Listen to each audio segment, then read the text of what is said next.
In the world of solo leveling, there are millions of hunters that have attained immense power, but only a few of them have achieved the level of S rank. These are godlike entities whose power is impossible to measure, enough to destroy an entire country by themselves. So, in this video, I'll be ranking all 31 S rank hunters in solo leveling, starting with Akari Shimizu, a healer class hunter from Japan. She was a part of Team Charlie during the raid on Jeju Island, though there's nothing much known about this character since she lost her head before doing anything on screen. I would say that since she's a healer type, she likely wouldn't be stronger than any of the S ranks on this list. Next up is Kei, who's a Japanese mage class hunter. He has a super sensitive nose for sensing mana, but his was superior to that of Cha Hae-in's, which is why he needed a mask while she could just use a kerchief. This of course is useful for sensing enemies even when they're far away. His main skill was his ice magic, which could impale or imprison multiple enemies at the same time. It is even powerful enough to cover a huge portion of the forest on Jeju Island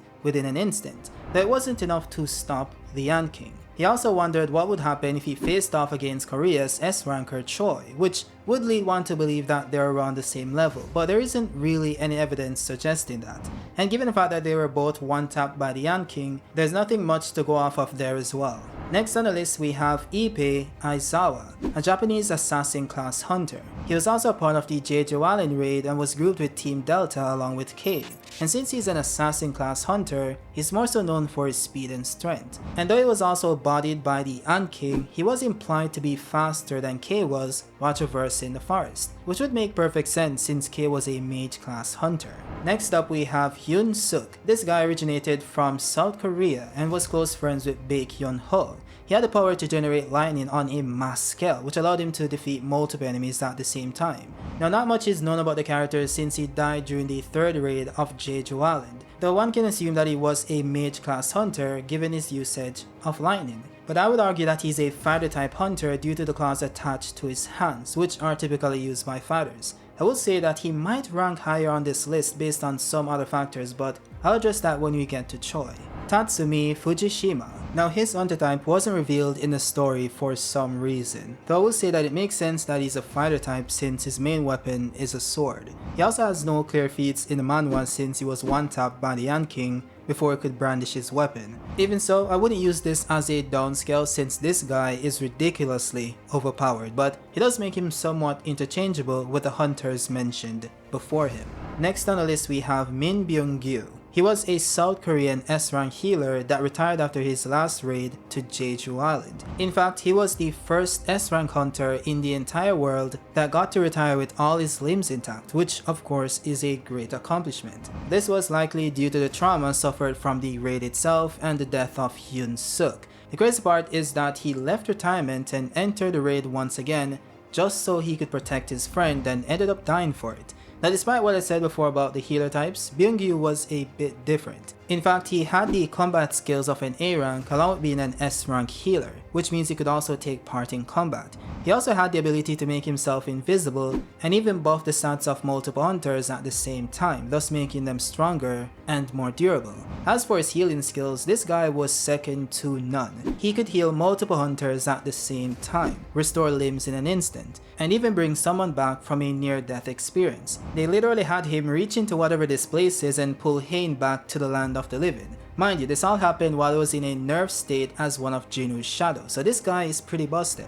Next on the list we have Lim Tae-gyu. He was a South Korean ranger type hunter that typically used a bow and arrow. He was also the guild master of the Fiend Guild, so that makes him pretty well respected. Even so, being a range type hunter comes with its disadvantages, such as not being able to fight in close quarter combat. Though he does make up for this with his speed and even his enhanced senses, which allowed him to detect the presence of a shadow monster. Now, his main prowess stems from his magic arrows, which he's able to form instantaneously. These arrows are so powerful that they're able to pierce the skin of the Ant Queen, which of course is a S tier level entity. Though I wouldn't use that to upscale them against the others since they pretty much have similar feats, which would make sense since the Queen Ant's energy was more so directed towards reproduction rather than combat as stated by Biru, to the point that Jinwoo didn't even think she was worth adding to his army.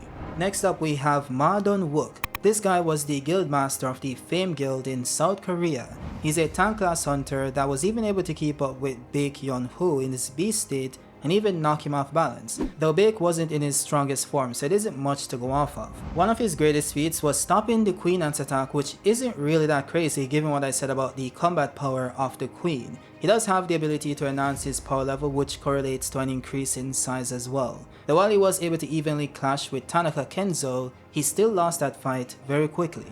Next on the list we have Kane Tawata. She was also a fighter class hunter from the country of Japan, and one of the members of Team Bravo that was sent to Jeju Island. Her main attribute was her master sword skills, coupled with incredible speed and strength. With that said, she pretty much got folded by Hae-in while she wasn't even trying, which isn't really a massive downscale since Hae-in is one of the strongest hunters on the planet. She was also able to kill multiple giants during the Japan crisis, but even she herself pointed out that Jinwoo and his shadows pretty much left them on their last leg, and even then they could barely lay a finger on them. Next on the list we have Mari Ishida. Now we know next to nothing about this character, including what type of hunter she was, but given the fact that she was a member of Team Alpha along with Goto Ryuji, it makes sense that she's one of the stronger hunters in Japan. Sadly, as with many of these hunters, the Ant King was just a tad bit overpowered.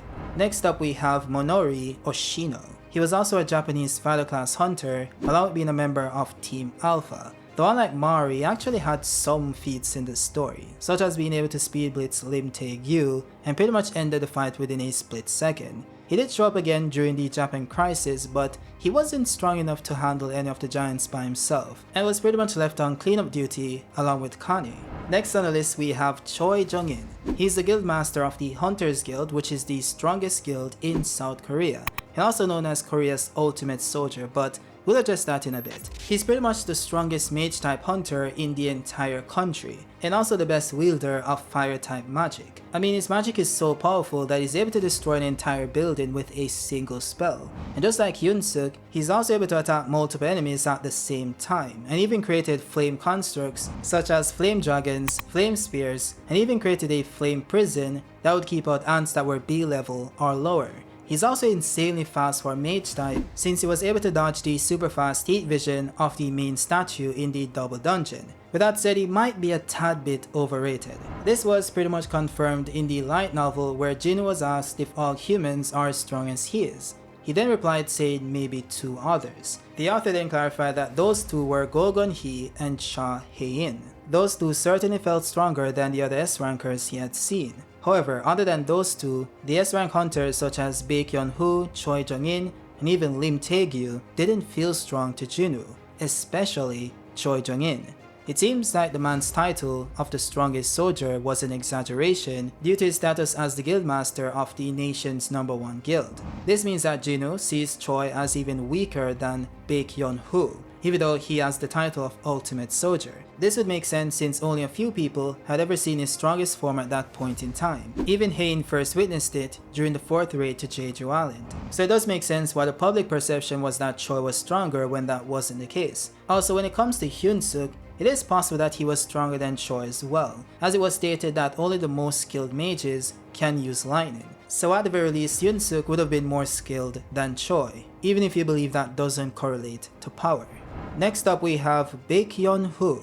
He's a South Korean fighter class hunter and the guild master of the White Tiger Guild. He's strong enough to be able to spar with Ma Dong-wook without needing to fully transform into his beast state. He also has an ability called the Eye of the Beast, which not only allows him to measure the power level of his opponents, but it also enhances his reflexes like the Sharingan, and even allows him to see over great distances like the Byakugan. As for the beast state itself, it has a few stages, as seen when he transformed just his hair and eyes versus Ma Dong-wook, then added his hands versus Kumamoto. Though it could also be the case that he can just choose different sections of his body to transform at any given time. You also have the full beast form itself that was able to easily tear apart the S-ranked ants on Jeju Island and even rip apart the queen's skin with a single hit, which as I said before doesn't mean much. What really has him this high up is that novel statement which outright says that Choi Jong-in is the weaker of the two.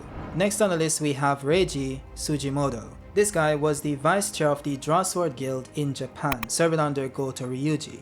You could use this to say that he's the second in command, which makes him the second strongest behind Goto, which might not be the case given the fact that we have a D rank running Jinwoo's guild. He has no feats in the actual story and was just seen giving orders most of the time, so it's really up to interpretation and you guys can move him up and down the list if you guys want to.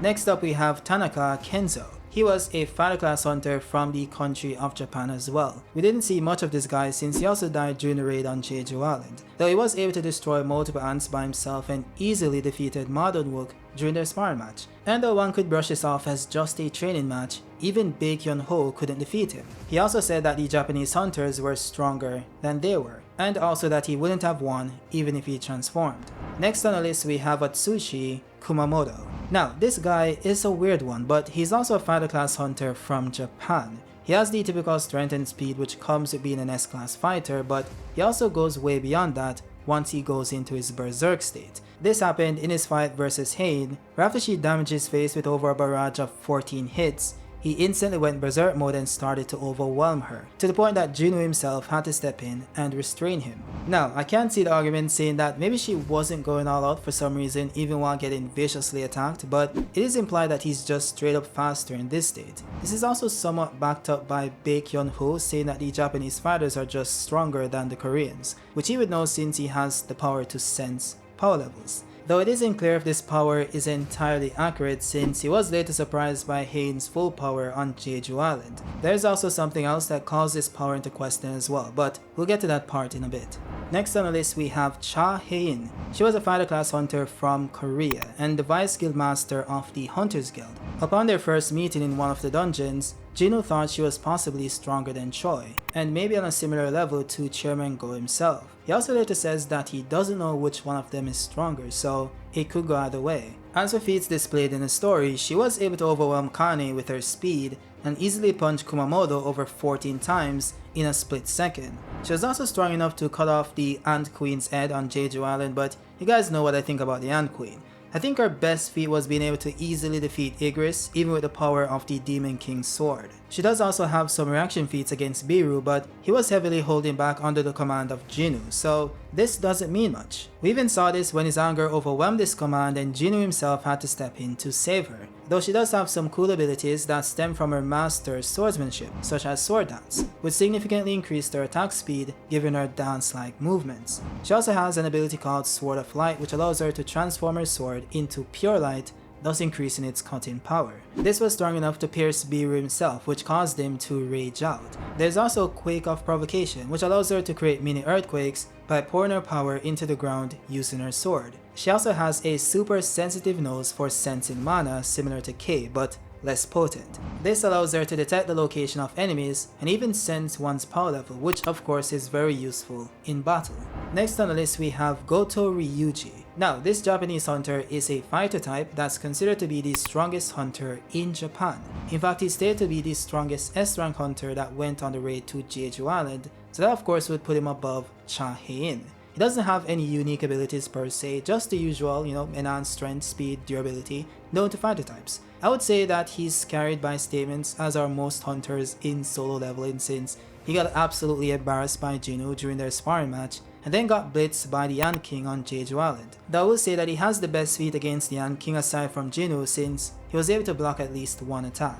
Next on the list we have Dongsoo. This guy was a South Korean fighter type hunter that moved to America to join the Scavenger Guild. His power level was also boosted by Norma Selma, which was around a 20 to 30% increase, thus making him one of the strongest S ranks on the entire planet. He didn't really have any special abilities per se. He was just fast, strong, and had insane durability. In fact, bro was able to tank a direct hit from an enraged Jinwoo who scaled higher than nation level at that point in time. And just to clarify, when I said he took a direct hit, it meant that he didn't immediately die from it. He just sent him skipping across a lot and left a dent in his side. But seriously though, Jinwoo whacked him one more time and slammed his head into the ground and it was GG's. I want to make it clear that this isn't a downscale since this guy is ridiculously overpowered. You see, some would argue that Dongsoo is more so relative to Baek Yoonho based on the fact that he thought he could handle him. And there's some solid logic behind this since Baek has the ability to gauge one's power level, so he would know if Dongsoo was that much stronger than him. though as I pointed out, it isn't clear if this power is entirely accurate since he was later surprised by Hae-in's full power on Jeju Island. So it could be the case that he simply misjudged Dongsoo's power, or maybe just stepped up regardless due to a sense of duty to his employee, because even Dongsoo thought it was crazy that Baek even stepped to him. Now it isn't unfounded when you realize that Dongsoo is pretty much confirmed to be stronger than Hae-in, who is of course stronger than Baek Yoonho. This happened when Jinwoo created a shadow version of Dongsoo and named him Greed. Now what is interesting about this is that Greed spawned as a general level shadow, which is of course one of the highest level shadow rankings, spanning from normal grade to being a Grand Marshal. This would also rank Greed above Hae-in since Biru also spawned as a general level shadow and was shown to be far superior to Hae-in in battle just a few chapters later. So much so that Jinwoo had to step in when he got serious. Mind you, this gets even crazier when you realize that the new shadows are weaker than the real person as stated by Jinwoo himself. And even then, he didn't think Hae-in could handle a full power Biru, which is why he told him to hold back. So if Hae-in is weaker than a general level Biru, she's also weaker than a general level Greed. And since shadows are weaker than the person themselves, Dongsoo would be stronger than Greed, thus also being stronger than Hae-in. Next on the list we have Jay Mills, Canada's strongest S-rank hunter who's classified as a tanker. He doesn't have any feats in the entire story, but we know he's ranked as the 17th strongest hunter in the entire world, which is very impressive. Sadly, he didn't stand a chance since his first on-screen opponent was the King of Dragons, otherwise known as the strongest monarch. So yeah, bro got barbecued and was never seen again. Next up we have Yuri Orlov. Now this guy was a Russian mage class hunter that possessed the ability to use unique barrier spells. So much so that he could contain a massive S-rank gate, though he did need a ton of mana crystals to achieve that feat. Even so, this barrier was destroyed by a single giant and he was later consumed. This of course isn't an anti-feat given the power level of said giant. However, the fact that he's considered to be one of the strongest hunters in the entire world. I would also point out that he was able to sense the presence of Jinwoo's father, who had the powers of one of the rulers, which is only possible if one also has incredible power. I mean, even Il-Hwan implied this to be the case, when he said, "A man with sharp senses, I see." Well, I guess there's nothing strange about that, considering where his power comes from. This seems to be implying that Yuri was also a ruler's vessel, but that hasn't been confirmed.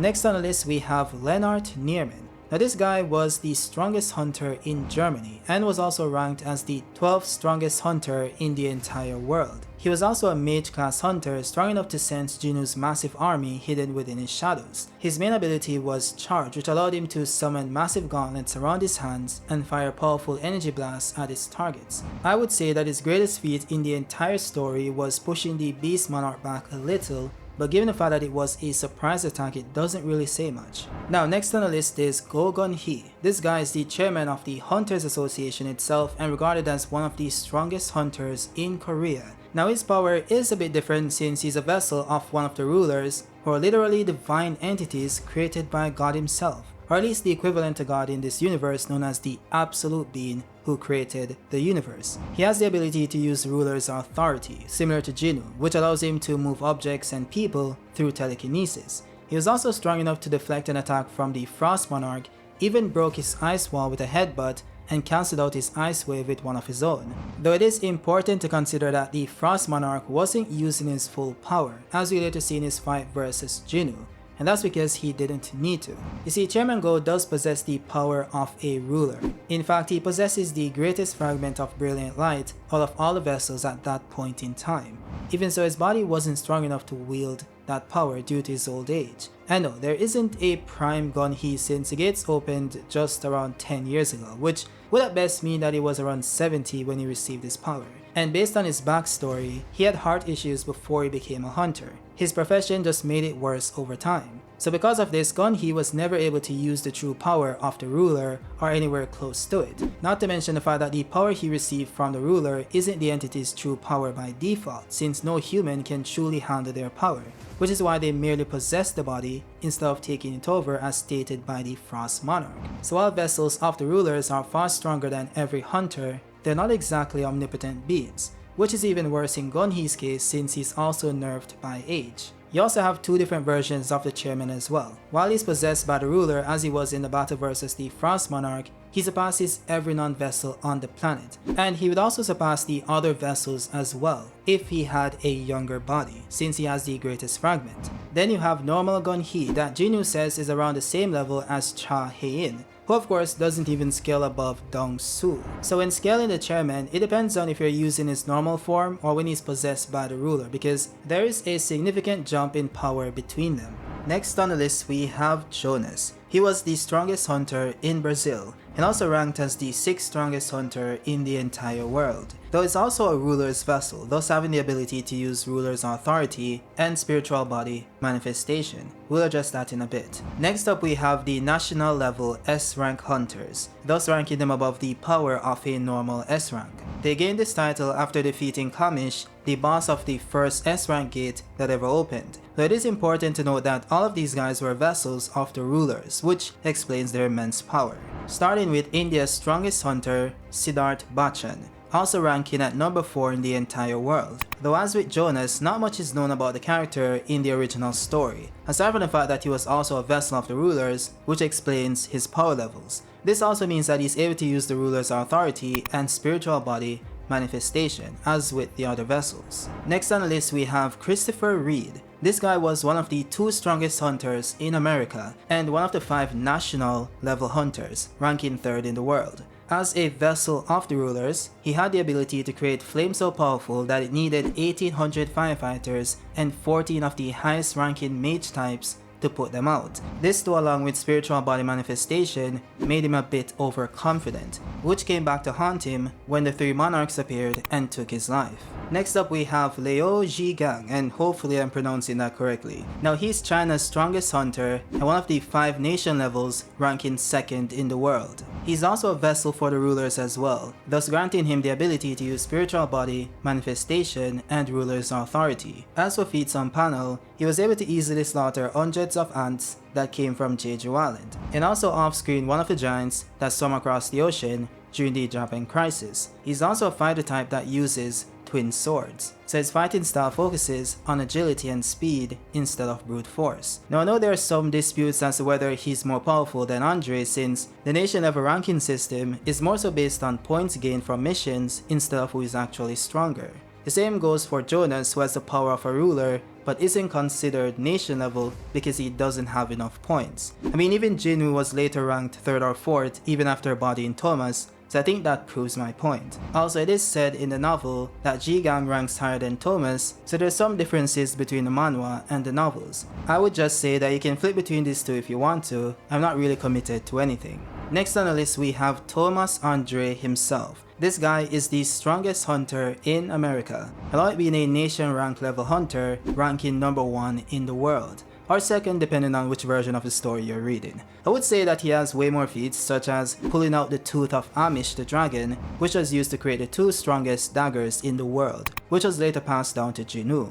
Thomas was a tanker class hunter, but also a great fighter as well, powerful enough to break through the protection barrier Tux created and sent Jinwoo flying with a single hit. As for his durability, he was able to tank multiple hits from Jinwoo before needing to apply reinforcement. This reinforcement is just another name for spiritual body manifestation in his case, which is when he truly taps into the power of the ruler. This also gives him the ability to use capture, which seems similar to ruler's authority, but it seems to erase matter itself since Jinwoo compared it to a black hole. Nonetheless, when Jinwoo got serious, he easily shattered his armor and beat him into submission, leaving almost all of his bones in his body broken. Now Thomas also has some feats against the Beast Monarch, but he was holding back the entire time and could easily destroy him if he really wanted to. Even still, he's one of the few hunters who could survive hits against an actual monarch. Next on the list we have Jinwoo's father, Il-Hwan, and again I hope I'm pronouncing that correctly. He's also a ruler's vessel, which of course puts his strength on the level of the nation ranked hunters. He wasn't officially given this rank since he was thought to have died years ago. He wasn't even officially given the title of S rank since the system didn't exist back then. Though based on his feats upon returning to the story, such as absolutely destroying Dongsoo to the point that he had to be hospitalized, this easily propels him to power levels above the strongest of S ranks. In fact, he was so powerful that the rulers entrusted him with the mission of killing the new Shadow Monarch, that of course being his own son.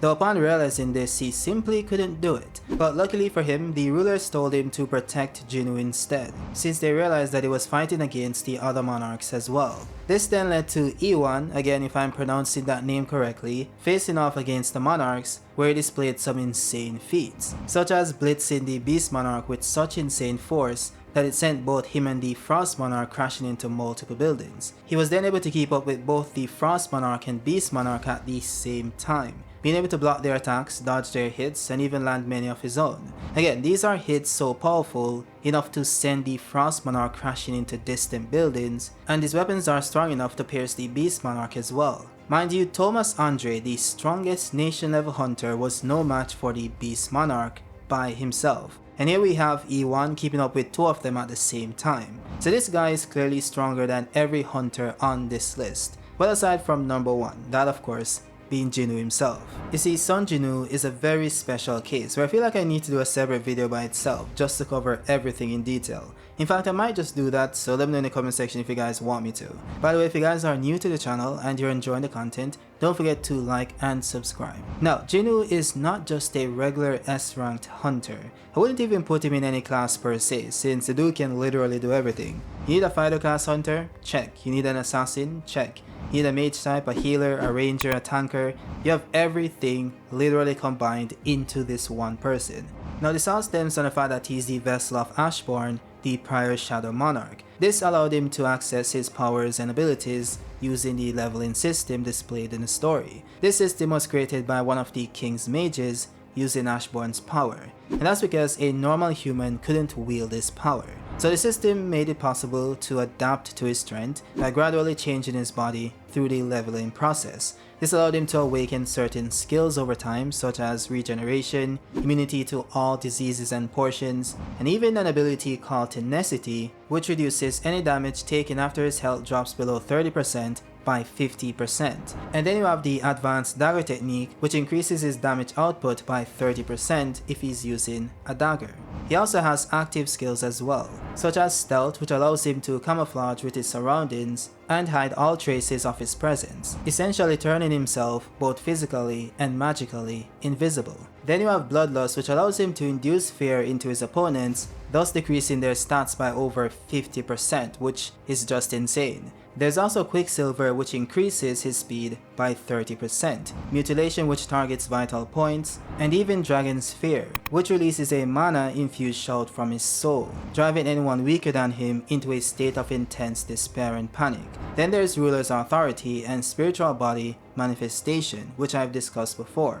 Now he also has other overpowered abilities as well, such as Shadow Extraction, which allows him to extract shadows from corpses of his enemies and add them into his army. These shadows retain the abilities of the original, even though they're weaker, but they do have the ability to increase in power over time. In fact, the powers of these shadows scale from normal grade to Grand Marshal. This of course is kinda insane, since Elite Knights are considered to be S rank level and you still have 4 levels above that. By the way, these shadows are immortal, which means that even if destroyed, they will regenerate as long as Yoonho has mana. He's also able to hijack the senses of the shadows, which allows him to monitor the individuals he attaches them to, and even switch places with them using Shadow Exchange. There's also Domain Expansion, and I'm sure that's not what it's called, but I'm gonna call it Domain Expansion, which allows him to increase the strength of his active shadows by over 50%, even the ones that already scale above the strongest hunters, which is a tad bit overpowered. By the way, the system also gave him an unlimited inventory and a personal shop for some reason. But yeah, I just thought I should mention that. Now, as for his physical abilities, there's no need to rehash the fights we've discussed before, such as bodying Dongsoo, and even Andre, the strongest nation level hunter. Yoonho gets way stronger than this after he was killed by the monarchs. This then triggered a code within the system, which also deleted the system itself, thus removing every power limitation placed on him, which allowed him to awaken the true power of the Shadow Monarch. As stated by Ashborn himself, with death your power has become absolute, which which also granted him immortality. He then went on to blitz and destroy the Frost and Beast Monarch in 3 to 4 hits, and even killed the Monarch of Destruction, who was of course the strongest of the monarchs. In fact, at the end of the story, Jinwoo literally turned back time itself with the help of the rulers, then went on to kill the monarchs by himself all over again. So yeah, by the end of this story, even the rulers themselves fear his power, and these are the guys who killed the absolute being, which is just insane. Now there is a second part to this story, but I'll save that for another video.